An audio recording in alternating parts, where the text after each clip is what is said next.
अध्यक्ष महोदय धन्यवाद. अध्यक्ष महोदय 2026-27 दोन मिनिटात विचार मांडा. आता हे असं दोन मिनिटात आपल्याला 5 ला उत्तर सुरू बोलू द्या. एक तास बोलून सगळेजण गेले, जेवण करून परत आले सुद्धा झोपास आली. आम्ही रात्री 12 वाजेपर्यंत बसलो होतो साहेब. चला आपण 3 मिनिट 2026-27 अर्थसंकल्पाच्या माध्यमातून चर्चा करण्यासाठी या ठिकाणी उपस्थित आहे. अध्यक्ष महोदय हे झाल्यावर बिल इंट्रोड्यूस करा. बिल इंट्रोड्यूस करायचं. अध्यक्ष महोदय, नगर विकास विभाग, सामाजिक न्याय विशेष सहाय्यक विभाग, गृहनिर्माण विभाग, पर्यटन व सांस्कृतिक विभाग, इतर मागास बहुजन कल्याण विभाग अशा वेगवेगळ्या मागण्यांवर मी इथं माझे काही मागण्या मांडण्यासाठी उभा आहे.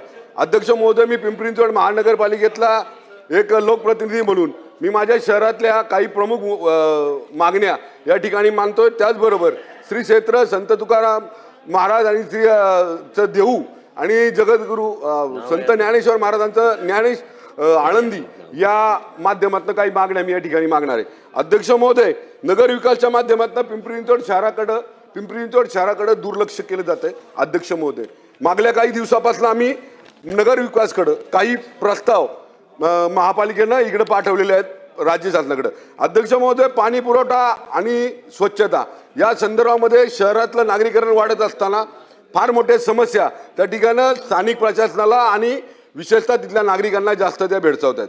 अध्यक्ष महोदय, पिंपरी चिंचवड शहरातील पाणी पुरवठा प्रकल्प अमृत 3 मध्ये पिंपरी चिंचवड महापालिकेनं राज्य शासनाकडे 2016 कोटीची मागणी केलेली आहे. त्या संदर्भामध्ये सरकारने लक्ष घालावं. पावना थेट जलवाहिनी प्रकल्पाचा DPR नव्याने सादर केलेला आहे.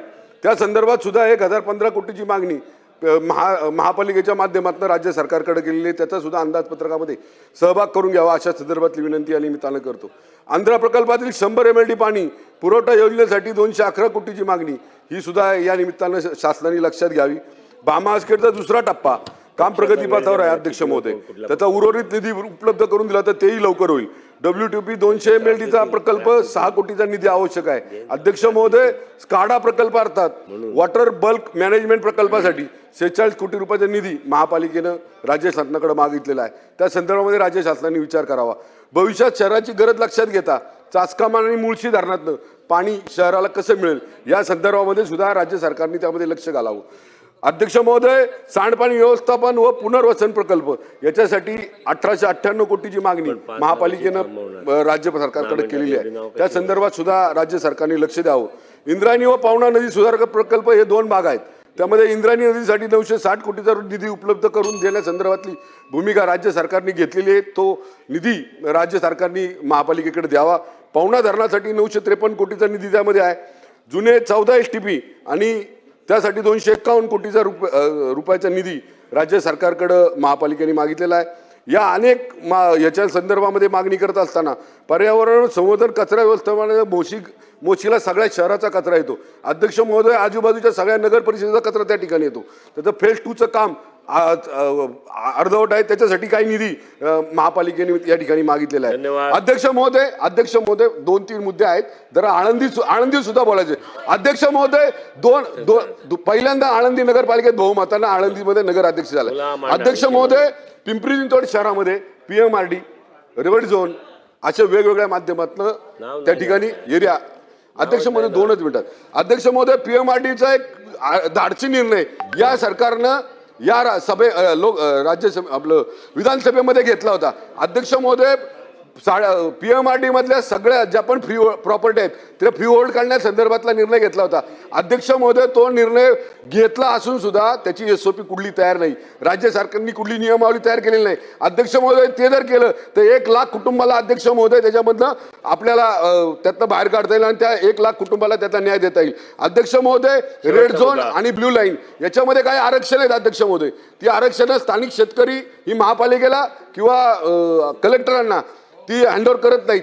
त्याच्या मागचं कारण हे आहे. अध्यक्ष महोदय, तिथला रेडी रेकनर कमी असल्यामुळं, तिथला त्यांना मिळणारा परतावा कमी असल्यामुळं ती लोक ती जागा देत नाही. अध्यक्ष महोदय, याच्या संदर्भात सुद्धा आम्ही वारंवार सभागृहात बोललेलो आहे. अध्यक्ष महोदय, हे जर झालं तर पिंपरी चिंचवड शहरातल्या जे रस्ते ज्याच्यावर ट्रॅफिक ज्या आरक्षण आहेत, जी रेड झोन मध्ये आहे, ब्ल्यू. अध्यक्ष महोदय 2 मिनिटं. अध्यक्ष महोदय एकच विषय. अध्यक्ष महोदय, जेन्युइन आर्म मध्ये 2007 पासून एक स्कीम आमच्याकडे चालू आहे. गृह प्रकल्पाची. अध्यक्ष महोदय आज एक पूर्ण नाही. मध्यंतरीच्या काळामध्ये आम्ही या सभागृहामध्ये मागणी केली होती, यामध्ये राहणाऱ्या प्रत्येक आर्थिक दुर्बल घटकाचा, ज्या त्या ठिकाणी राहतात लोक, त्यांचा टॅक्स माफ करावा अशा संदर्भातली मागणी केली होती. अध्यक्ष महोदय ती सुद्धा अर्धवट राहिलेली आहे.